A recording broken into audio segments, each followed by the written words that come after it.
IELTS Listening, Model Test 1.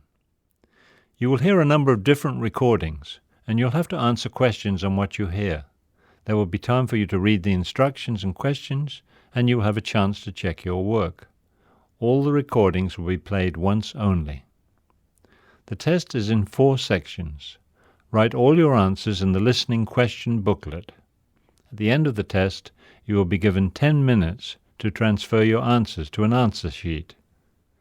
Now turn to Section 1 on page 236.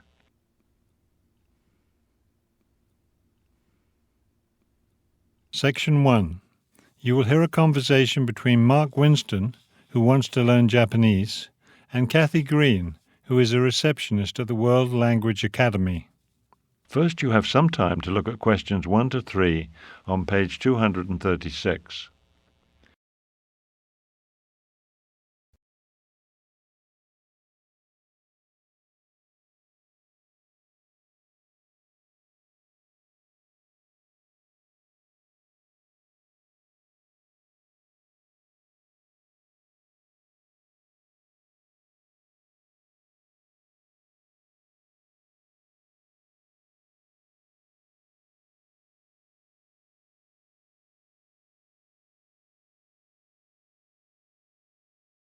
You will see that there is an example which has been done for you. On this occasion only, the conversation relating to this will be played first. Good morning. May I help you? Yes, I'm Mark Winston, and Oh, excuse me, Mr. Winston. World Language Academy. This is Kathy Green. May I help you? No, this is a private language school, not a travel agency. No problem at all. Goodbye. I'm sorry, Mr. Winston. Now may I help you? Yes, I hope you can. I'd like to sign up now for a Japanese class next week. The man says he'd like to sign up now, which means register today for a language class. The number 2 has been written in the blank. You should answer the questions as you listen, because you will not hear the recording a second time. Listen carefully and answer questions 1 to 3. Good morning. May I help you? Yes, I'm Mark Winston, and Oh, excuse me, Mr. Winston. World Language Academy.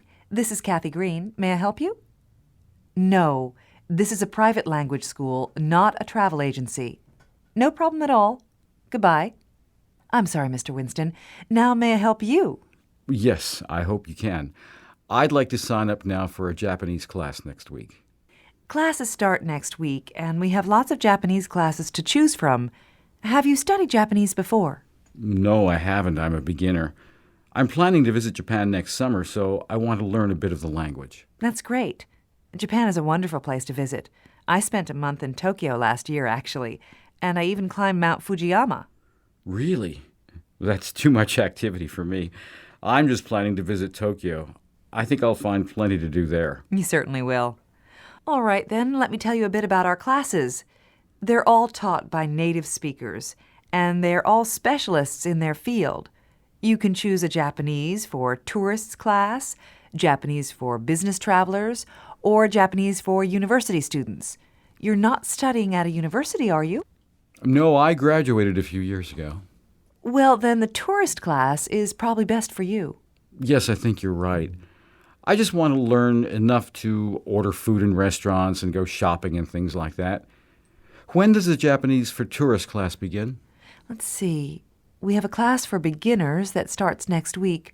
I think there are still a few spaces left. You're in luck. We have 15 students enrolled, and there's room for 3 more. Before you hear the rest of the conversation, you have some time to look at questions 4 to 10 on pages 237 and 238.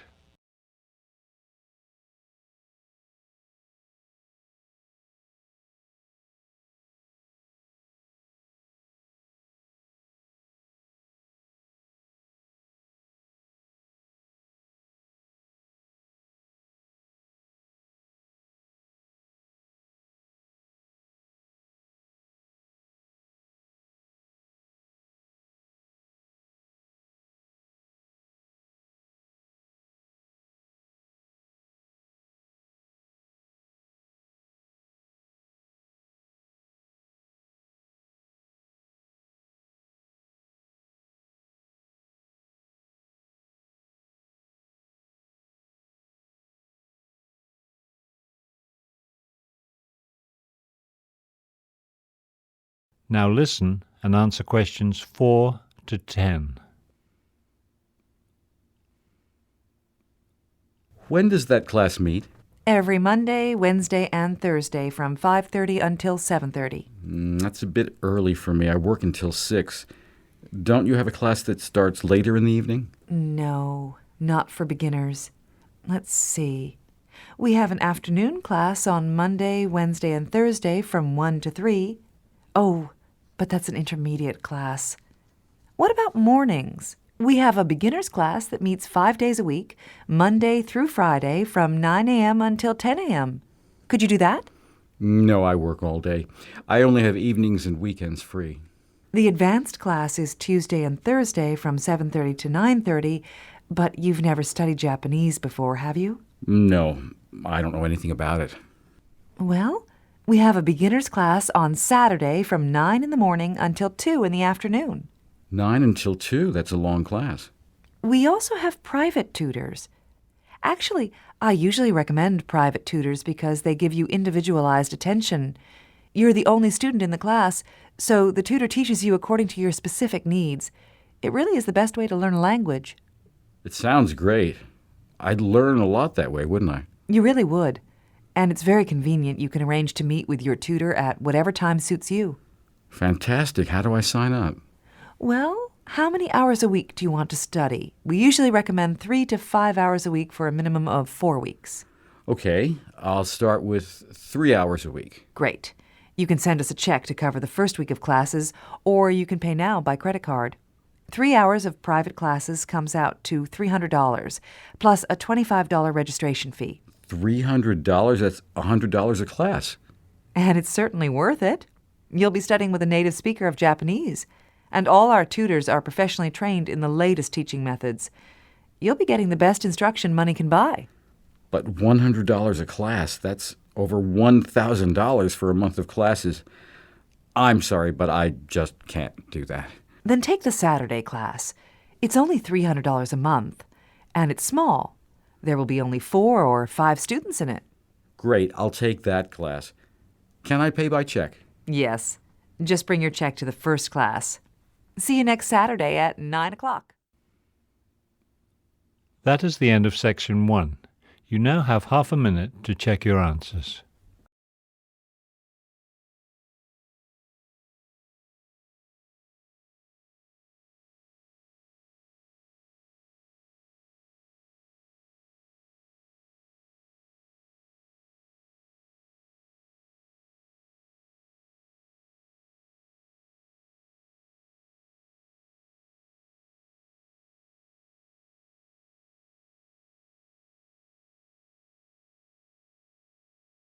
Now turn to Section 2 on page 238.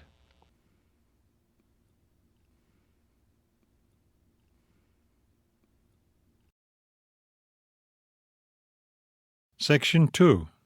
You will hear a guided tour of an old mansion. First, you have some time to look at questions 11 to 13 on page 238.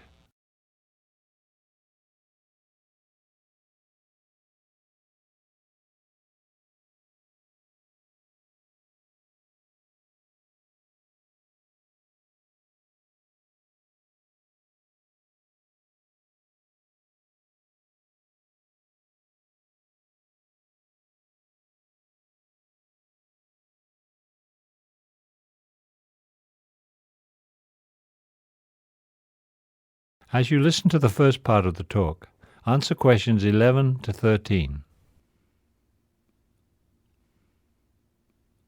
Good afternoon. My name is Barbara Wilson, and I will be your guide for today's tour of Sumner Mansion.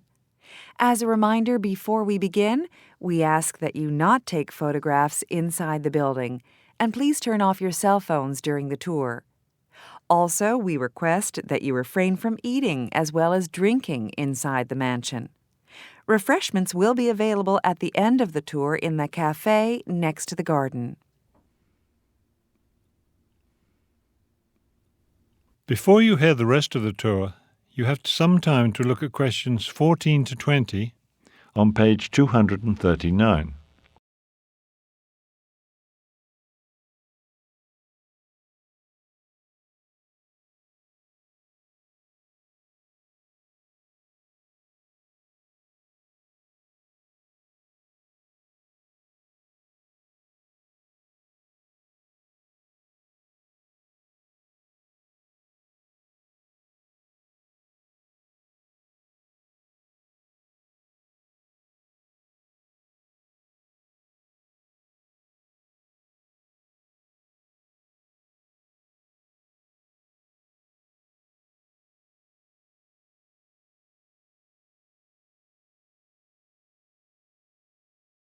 Now listen and answer the questions 14 to 20.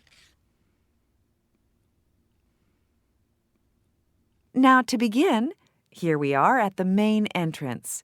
You will notice the elaborate Italian frieze installed by the original owner when the mansion was built in 1810. To the left of the entrance is the main living room. This was used by the Sumner family for entertaining guests, particularly for their tea parties. They were famous for the tea parties that they gave in this room. Here on display you can see the elegant chinaware they used for their parties. There are several sets of china imported from abroad. Let's go over to the other side now. This room to the right of the main entrance is the dining room. Of course, the family meals were served here, but the most interesting thing about this room is the art. The Sumners collected a lot of art, and some of the finest pieces of their art collection are displayed in this room. On that wall opposite, you can see a large painting of a garden. Mr. Sumner bought that on a trip to China in 1825. You will also notice several smaller pieces of Chinese art, as well as some portraits of the family. Behind the mansion are the famous Sumner Gardens.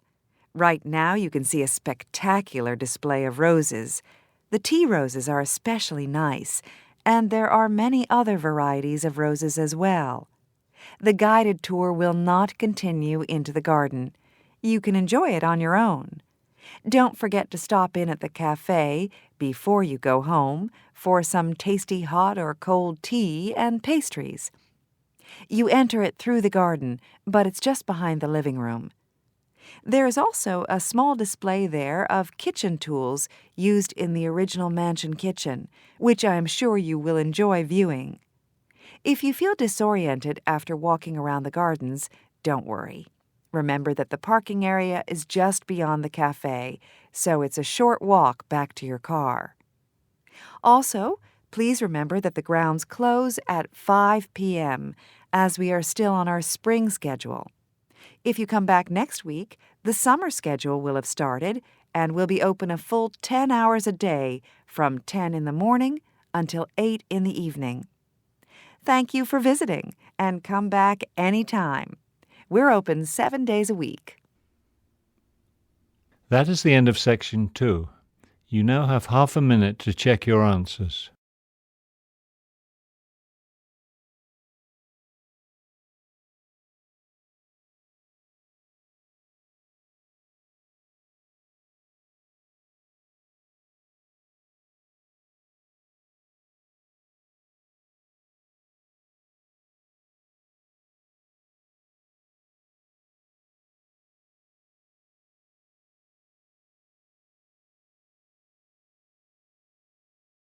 Now turn to Section 3 on page 240.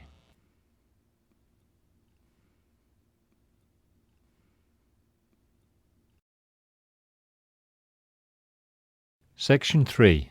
You will hear a panel discussion between the panel moderator and two panelists, Dr. Karen Akers and Dr. Fred Williams, both transportation consultants. In the first part of the discussion, they are talking about the future of public transportation. First, you will have some time to look at questions 21 to 26 on page 240.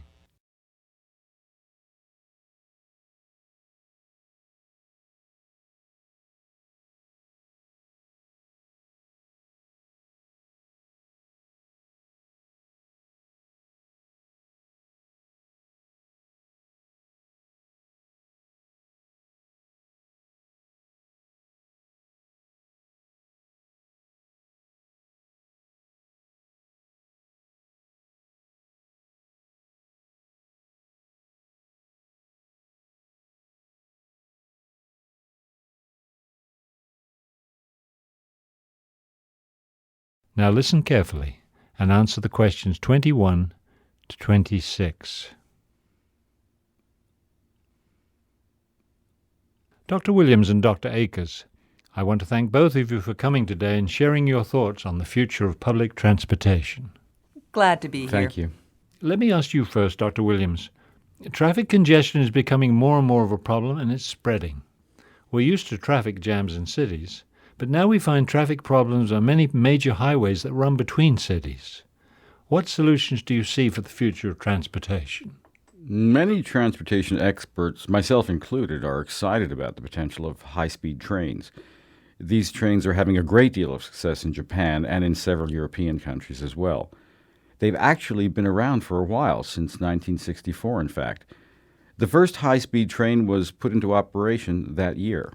What would the speed be exactly of a high-speed train? How would you define high-speed train? We usually call a train high-speed if it's capable of traveling at 200 kilometers an hour or faster. That's very fast.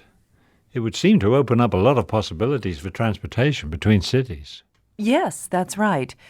50 years ago or more, conventional trains were the major form of transportation between cities. Of course, they weren't high-speed trains, but nobody expected that then. Those old trains provided frequent, reliable, and affordable long-distance transportation, and most people used them. Then things changed. Cars and highways were improved, so more and more people started driving cars. Cars are a great form of transportation. Everybody loves them because they're so convenient. But we usually use cars for local trips, shopping and going to work and things like that. That's true. For long-distance trips, most people nowadays rely on planes. Plane service is more frequent and affordable now than it was in the past. So planes, like cars, have become more convenient for people. Meanwhile, trains have more or less fallen by the wayside as a common means of transportation. But with everybody driving cars and taking planes, we have a lot of congestion. And not just on the roads. Airports have become very crowded too. Exactly. We have congestion everywhere now, so we need to look at new forms of transportation. Before you hear the rest of the conversation, you have some time to look at questions 27 to 30 on page 240.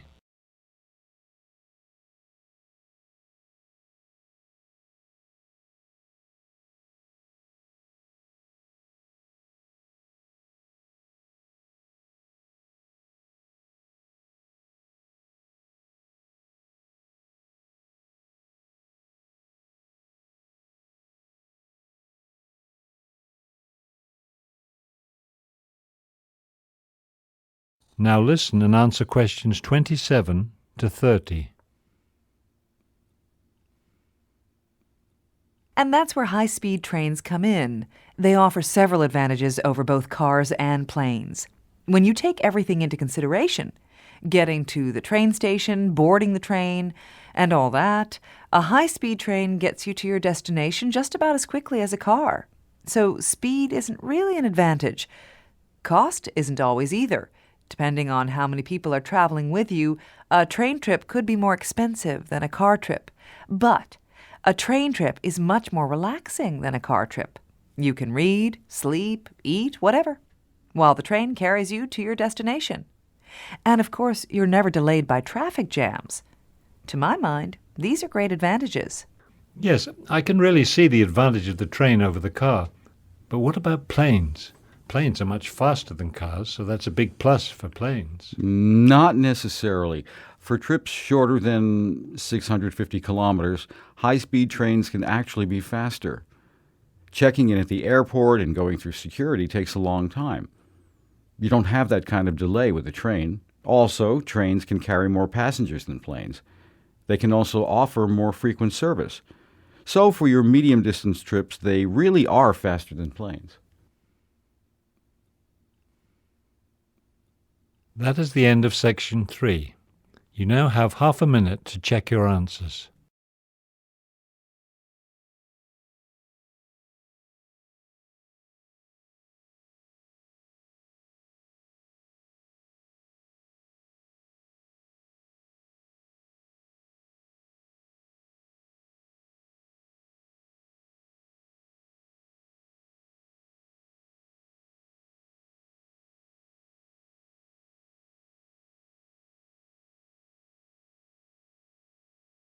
Now turn to section 4 and page 241.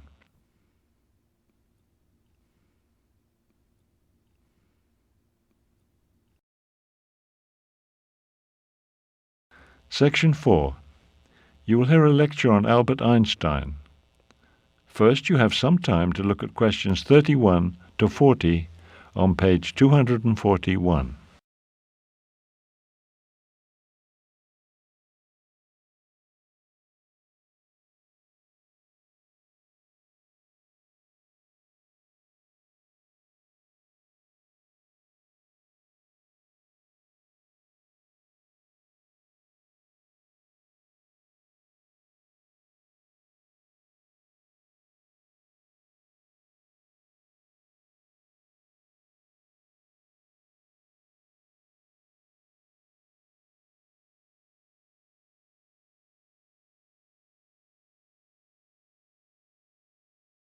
Now listen carefully and complete the timeline in questions 31 to 40. Today, I want to talk about the early life of a man whose name is synonymous with genius, Albert Einstein. He's well known, of course, for his work in physics, especially his theory of relativity. This is a term that everyone has heard, but few laypeople, and I do not mean to include you in this group, but few non-physicists understand. Equally incomprehensible to most people is why Einstein, the genius, did so poorly at school. There are some questions, actually misconceptions, about his early life, particularly about his lack of success in school, that I want to clear up for you. Let's look now at some true facts about the life of this famous man. Albert Einstein was born in Germany in 1879. As a child in school, he had a reputation as a slow learner. Now, there were a couple of theories about why he could not keep pace with his classmates. He may have had some sort of learning disability. We don't know for sure. Another theory about his slow learning is that he may have suffered from a condition related to autism. Whether it was a learning disability or not, Einstein himself believed that his slowness actually helped him develop his theory of relativity. He said that he ended up thinking about time and space at a later age than most children, at a time when his intellect was more developed. He didn't even begin to study mathematics until he was 12. There are popular rumours that he failed his math classes, but this is actually not true. Mathematics was a later passion. His first was the violin. Like many intellectuals, Einstein had a passion for music. He started his study of the violin during elementary school and continued playing the violin for the rest of his life. When Einstein was 15, his family moved to Italy. Soon after that, his parents sent him to Switzerland, where in 1896 he finished high school. After graduating from high school, he enrolled in a Swiss technological institute. In 1898, he met and fell in love with a young Serbian woman, Mileva Maric. Maric was a mathematician, and Einstein considered her his intellectual equal. Einstein received a teaching diploma in 1900. The next year, he became a Swiss citizen.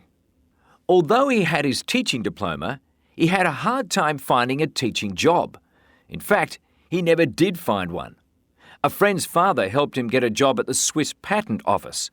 He began working there in 1902.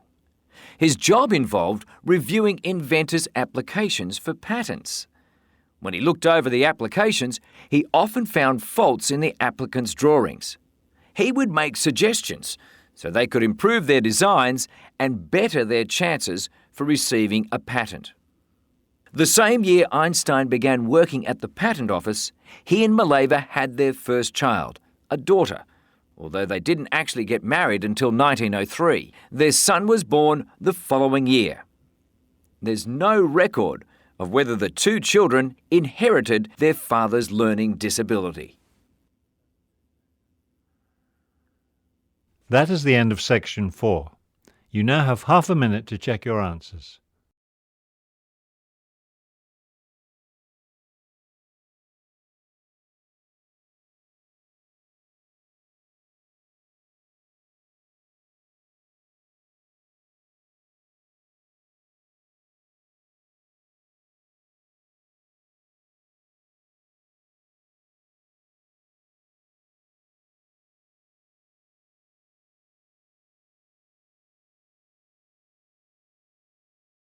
You will now have 10 minutes to transfer your answers to the listening answer sheet.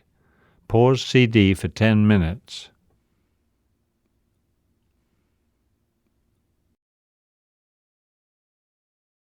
This is almost the end of the test. You now have 1 more minute to check all your answers. Pause CD for 1 minute. That is the end of the listening section of Model Test 1.